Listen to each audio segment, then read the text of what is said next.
क्या तुम मूल्य कथा सुनी? ये शिव जो महापुराण हो रहा है, ये ज्ञान गंगा है। आपने देखा होगा श्री राम जी जब वन वन भटक रहे थे, शिव ने उन्हें कहा सच्चिदानंद रूप दिया कि मैं भी इन्हीं का ध्यान करता हूं। ये शिव तत्व आप कथा सुनी, 108 बार किसी ने शिव का नामोच्चारण ओम नमः शिवाय का जप किया। नारद जी ने पार्वती को यही मंत्र दिया था, ओम नमः शिवाय। पंचाक्षरी जो ये मंत्र है, कोई मंत्र नहीं मिलता है। पहले तो आपके गुरु के द्वारा आपको मंत्र दिया जाए। जब गुरु के द्वारा मंत्र दिया जाता है तो अत्यधिक सिद्ध होता है। नित्य प्रति गुरु का ध्यान करके, ये कथा है, गुरु का ध्यान करके, नित्य नैमित्तिक क्रियाओं को करके, पवित्रता के साथ, हम गृहस्थियों का यही धर्म है, यही कथा है कि गृहस्थ धर्म यो इसके खाई पीनी शया, जिंदगी भर कमाना धमाना ही लगा रहेगा, वो नहीं है। अभी आपने ये सुना कि लोक हित के लिए भगवान शिव ने भी काम किया। प्रत्येक देवता ने लोक हित के लिए ही काम किया। उन्हीं में से 84 लाख योनियों में सर्वश्रेष्ठ उत्तम योनि मनुष्य की है, जो इस लोक में हित कर सकता है। लोक माने संसार होता है। इस संसार में वो है। संसार तो वो है जो देख रहे आप, जो रह रहा है, जो कभी मिटेगा नहीं, उसने तो वैसा ही रहना है। पर हम क्या करें उसके लिए? नित्य प्रति रोज जप करो। जप करने से मन शुद्ध होता है, स्वच्छ होता है, अंतःकरण निर्मल होता है। यहां ये 88,000 ऋषि बैठे हैं। ये 88,000 ऋषि, उन्होंने यही कहा कि प्रभु हमें ये बताओ कि किस प्रकार से हमारा अंतःकरण स्वच्छ हो, शुद्ध हो। ये जो है ना, 3 शरीर है, स्थूल शरीर, कारण शरीर और सूक्ष्म शरीर। उस सूक्ष्म शरीर जो है उसी को चेतना कहते हैं, उसी को आत्मा कहते हैं। उस चेतन को जगाओ। ये जो सांस चल रही है, इन सांसों में हर समय शिव का नाम, नारायण का नाम, राम का नाम, वो सब एक ही है। ये पार्वती ने जन्म लिया, इसके भी सारे अलग अलग स्वरूप हैं, पर है वो एक ही है। इसीलिए एक आराध्य मान करके उसी का नित्य निरंतर अगर आप जप करते रहोगे तो आप देखना धीरे धीरे कितना परिवर्तन आप में आएगा। प्रेम की धारा बहने लग जाएगी, भक्ति की धारा बहने लग जाएगी, ज्ञान की धारा बहने लग जाएगी। जब आप भक्ति ज्ञान में आ जाओगे, धीरे धीरे वैराग्य होगा। वैराग्य आकर के आप सब चीज का त्याग करना शुरू कर दो। त्याग का अर्थ होता है कि जो आपको बांधता है भक्ति में आने के लिए, भाव में आने के लिए, प्रेम में आने के लिए, उसका ज्ञान आपको होगा तो आप हर जगह पे जहां कीर्तन होगा, भजन होगा, भगवत कथाएं होंगी, आपको वहां आनंद आएगा। तो सच्चिदानंद भगवान की जय हो। नमः पार्वते पतये, हर हर महादेव।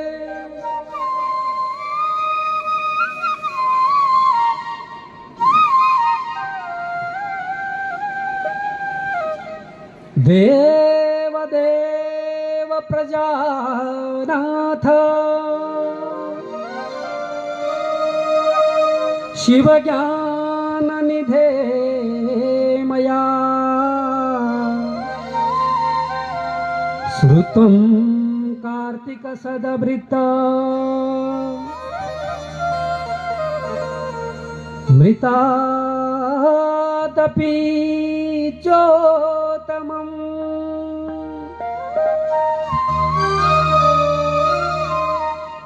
सब जगह आनंद हो गया। कैलाश पर्वत आनंद से शिव के जो गण थे, नित्य प्रति भगवान शिव और उमा के चरणों में बैठ करके भगवान शिव और पार्वती का ही ध्यान करते थे। सारे देवता अपने अपने लोक को चले गए।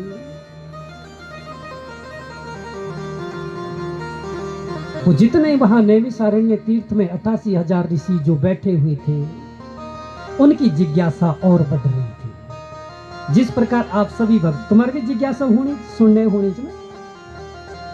अगर देखिए जिज्ञासा नहीं हो रही है तो शास्त्र ये भी कहता है कि अदृढ़म च हतम ज्ञानम, कि अगर दृढ़ता नहीं है तो उस ज्ञान को सुनना भी नहीं चाहिए। और प्रमादेन हत श्रुतम, प्रमाद में तो कभी कुछ भी सुनना नहीं चाहिए। आपको आनंद आएगा जब आप स्वयं ध्यान से बैठेंगे, एक जिज्ञासा को उत्पन्न करेंगे कि हाँ, हमने ये चीज सुनना है। ये समय है 2-3 जो 4 घंटा 3 घंटा जो है, बिल्कुल मन से कि हाँ हम बैठे सुने। आप एक ऐसे पुण्य को एकत्रित करेंगे और वो पुण्य जब होगा तो वो पुण्य वो किसी और के लिए नहीं, स्वयं तुम्हारे लिए होगा। क्योंकि सत्संग, ध्यान, क्रिया ये अपने ही लिए होता है, क्योंकि तुम साक्षात शिव हैं। कि शिवोहम, अहम मैं, कि मैं शिव हूं, कैसे हूं वो जानना है। आनंद होना चाहिए ना कथा। बोल शंकर भगवान की। कार्तिकेय का जन्म हुआ, सब कार्य हुए। अब कह रहे हैं अधुना श्रोतमिच्छामि गणेशं वृतमुत्तमम्, कि महाराज हमने गणेश के बारे में भी सुना और उस विषय को आप विधिवत बताइए। सुत जी महाराज हमसे, ब्रह्मा जी बोले कहीं समय बीत गया, कल्प भेद से गणेश जी की उत्पत्ति का भिन्न भिन्न वर्णन है।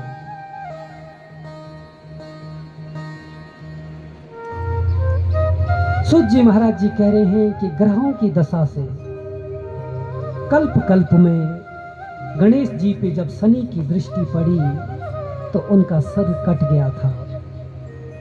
हम मनुष्यों पे भी दशाएं, अंतरदशा, महादशा, प्रत्यंतर दशा, खेचर दशा, गोचर दशा, महादशाएं ये सब आती है ग्रहों के कारण। उन्हीं दशाओं का फिर महादशाओं का फल मिलता है। जितने हैं सूर्य, चंद्र, भौम, बुध, बृहस्पति, शुक्र, शनि, राहु, केतु, ये ग्रह जो मंडल है, क्योंकि हम मनुष्य है ना, ये और चीजों पे नहीं है इनका प्रभाव, सिर्फ मनुष्य पे। क्योंकि ब्रह्मांड में वो शक्तियां हैं जिस ब्रह्मांड को शुद्ध करने के लिए, उस ब्रह्मांड में ऐसे अणुओं को फेंकने के लिए एक मनुष्य ही है कि जो सत्कर्म करके अपने वाक वाणी से शब्द ब्रह्म को प्रकट करके उन ग्रहों को शांति करे। हमारे ग्रह क्यों बिगड़ जाते हैं? पितृदोष क्यों हो जाता कुंडली में? काल सर्प योग दोष क्यों हो जाता है?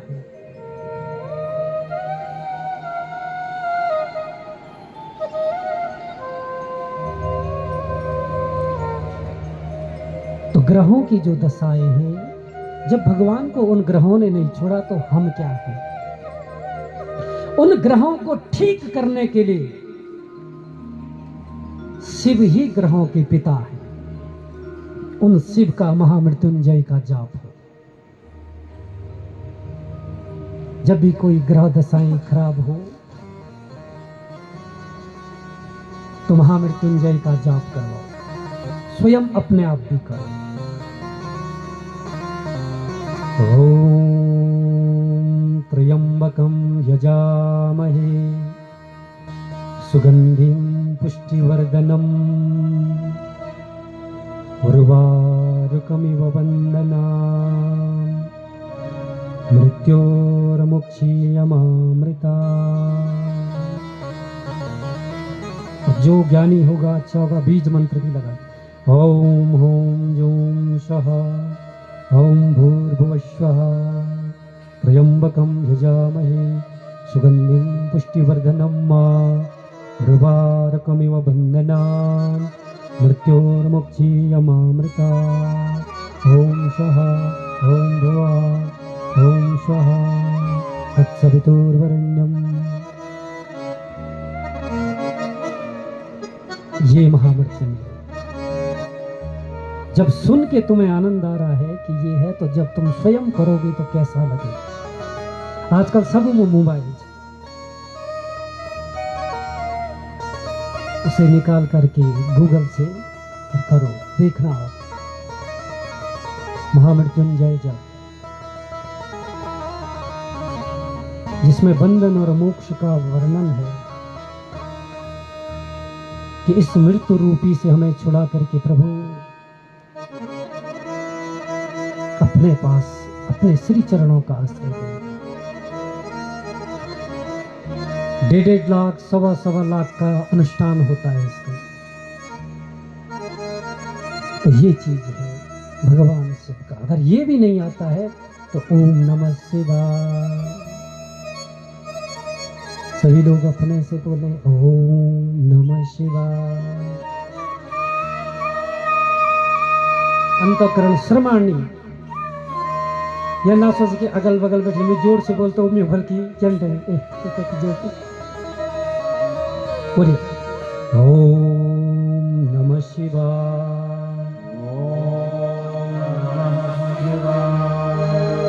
कितना सुंदर लग रहा वातावरण। ओम नमः शिवाय। ओम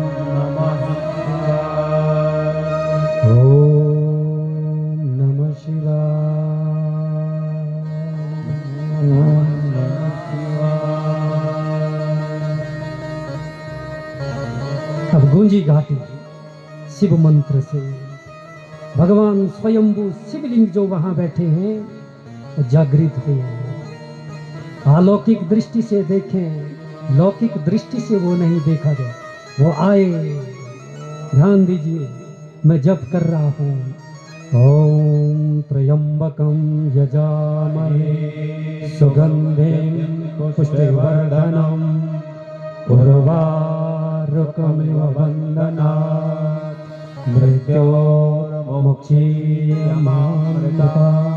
ओम नमः शिवाय। ओम नमः शिवाय। तो जटाधारी पैगंबरधारी त्रिशूल हाथ में लेकर के प्रवेश किया और इस उच्च आसन पे बैठ करके उन तुम सबको देख रहा है। ये देखिए वो हवा के रूप में आया, वो वही है।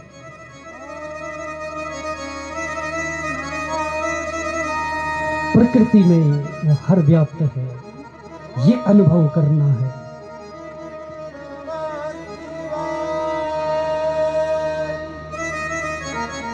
बोल शंकर भगवान की जय हो।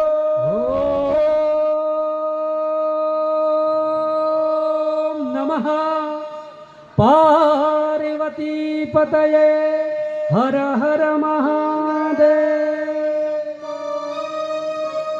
ये आनंद है। अभी आप जितने बैठे हैं ना, सब सत्व गुण में थे और सत्व गुण में होकर के तुम्हें वो आनंद आया। इस शिव मंत्र को वाइब्रेशन ऐसी आई, ऊर्जा, आनंद आया। ये है तत्व, इसको पकड़ना है। बस प्रमाण मैंने आपको दे दिया। मन से, चित्त से, बुद्धि से अभी आपने ये जप किया, एक भय भी लग रहा था और आपने उस जप को जब लिया तो इस तत्व को पकड़ना है। जब ये आ जाए तो आप घंटों बैठ सकते हैं। देखिए फिर आनंद ही आनंद होगा। आपके अंदर क्रोध नहीं रहेगा, ईर्ष्या नहीं रहेगी, छल नहीं रहेगा, कपट नहीं रहेगा, द्वेष नहीं रहेगा, दंभ नहीं रहेगा। जब तुम उस देवादिदेव महादेव के परम भक्त बन जाओ। ये हम गृहस्थियों का जीवन है। अधुना श्रोतमिच्छामि गणेशं च वृतामुत्तमम्।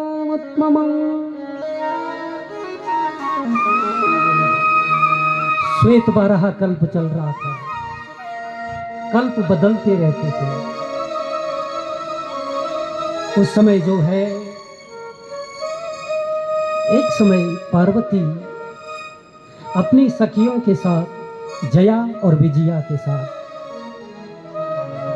एक मन में कुछ विचार कर रही थी कि मेरे साथ मेरी सखियां रहती हैं और वो सखियां मेरे से कई सारी बातें करती हैं, जया विजया। तो उस बातों में मेरे प्रभु, मेरे स्वामी एकदम से प्रवेश कर देते हैं तो वो शर्मा जाती है। मुझे कुछ ऐसी युक्ति करनी चाहिए कि उनके पास तो नंदी, भृंगी, श्रृंगी और भी न जाने कितने गण हैं, मेरा कोई गण नहीं है। कभी कभी महादेव एकदम से नंदी में सवार होकर के धमकते हैं। विचार आया उसका, मदीयः सेवका कश्चित् भवे चूक्तरकृतिः मदज्ञाया परं नाद्रेखा मात्रं चलेदिह। और मेरे लिए भगवान, मेरे प्रभु ने मुझे कोई ऐसा सेवक भी नहीं दिया है, यह सोच करके कि मैं आज स्वयं एक ऐसे द्वारपाल को, एक सेवक को प्रकट करूं। पार्वती ने अपने शरीर पे हाथ लगाया। उस हाथ से जो मैल था, उस मैल को, भले मैल तो कहां से होना, पर वो एक धारणा थी कि अपने पूरे शरीर को यूं करके कि इसके अंदर जो तेज है, जो मेरा तप है, मेरा जो बल है, यूं लगा करके। क्योंकि योग में भी तुम अपने शरीर में अग्नि को प्रकट कर सकते हो। आप सुबह सुबह उठिए और सुबह सुबह जब आप उठेंगे, बिस्तर में उठते ही पहले अपने जिस पे देव तीर्थ, मणिबंध तीर्थ, ऋषि तीर्थ, पितृ तीर्थ, अनामिका, कनिष्ठा, मध्यमा, तर्जनी और अंगुष्ठ है, जिसमें सूर्य चंद्र है, उसको रगड़िए उठते ही, और फिर उसको अपने चेहरे पे लगाइए। जो व्यक्ति रोज ये करता है, कभी उसके चेहरे पे झुर्रियां पड़ेंगी ही नहीं, योग में ही। आप अग्नि को प्रकट कर सकते हैं। आप शरीर में ऊर्जा को प्राणायाम के द्वारा कर सकते हैं। आप आलस्य को छोड़ सकते हैं।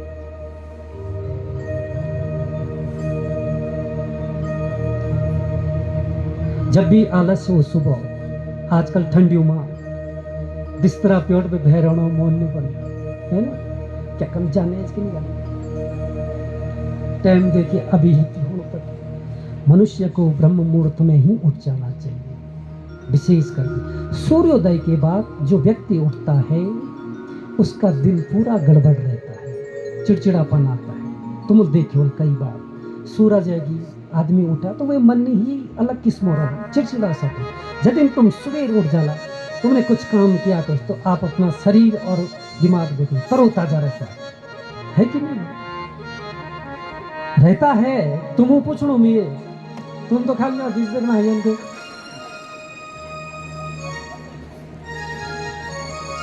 रहता है ना। तो ये चीज करके ऊर्जा को ला करके सुबह सुबह उठ करके, और चाय ना पियो, सुबह सुबह चाय ना, खाली पेट में गर्म पानी पियो, गुनगुना पानी आदत बनाओ। कति लुआ पीने में पानी गुनगुना पानी कति पियन सुबह सुबह कि चाय गिलास, हाँ बहुत कम। ये देख रहे हो योग में है ये चीजें। तुम्हें पता चाय पत्ती कनमड़े होने लगे, तुम्हें पते नहीं होगा क्या चीज है उसमें, चीनी में मिलाओ। पर अगर मैं बोल चाय पत्ती चीनी बंद कर दिया तो दुकानदार जाती बोले वो गाय दौड़ सुर कर जल ओ ब्याजी आ रहा। कुछ दिन देखो बिना चीनी वाली, फिर तो चाय पियोगे ना, पर तुम बोल की ना हन कने हो वही कितलो धरी वो चाय सुबेर बेर शाम वक्त, वो बहुत नुकसान करती है। ये भी सिखाता है, योग भी सिखाता है, ध्यान भी सिखाता है, भक्ति भी सिखाता है। गर्म पानी में कुछ आदत बनाए, फिर अपना जो भी कार्य हो वो करके, फिर कुछ देर सांसों को बाहर अंदर करके खूब ऊर्जा हो। स्नान कर सकते हैं तो रोज करो, शरीर की पवित्रता होती है। ये कभी कभी तो कहा गया है ना,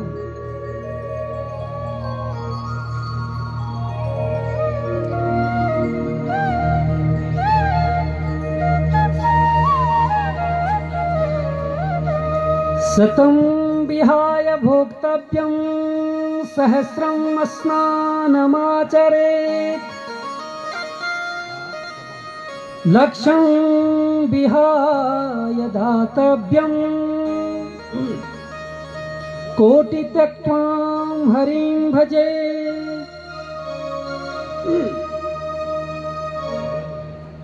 शतं विहाय भोक्तव्यम, बोला कि 100 कामों को छोड़ करके पहले भोजन कर लो। ध्यान देना है। सहस्रम स्नानमाचरे, और 1000 कामों को छोड़ करके स्नान करो। कई बार सोचल ना कई काम रही वाला थोड़ा ये निपटोनी ना हिंच ना हिंच। अब तो कई बार गर्म पानी धरी रन बोले अभी कुल 12 बजी 1 बजे, अरे कब है ना जहाँ फूक भात खाए दो तब देखो अतः हुए वो पानी को बना रहे। सहस्रम स्नानमाचरे, 1000 कामों को छोड़ करके स्नान करो। लक्षं विहाय दातव्यम, 1,00,000 कामों को छोड़ करके जो चीज आपको किसी को देना हो या कुछ हो ऐसा वो करें। आखिर में कहा गया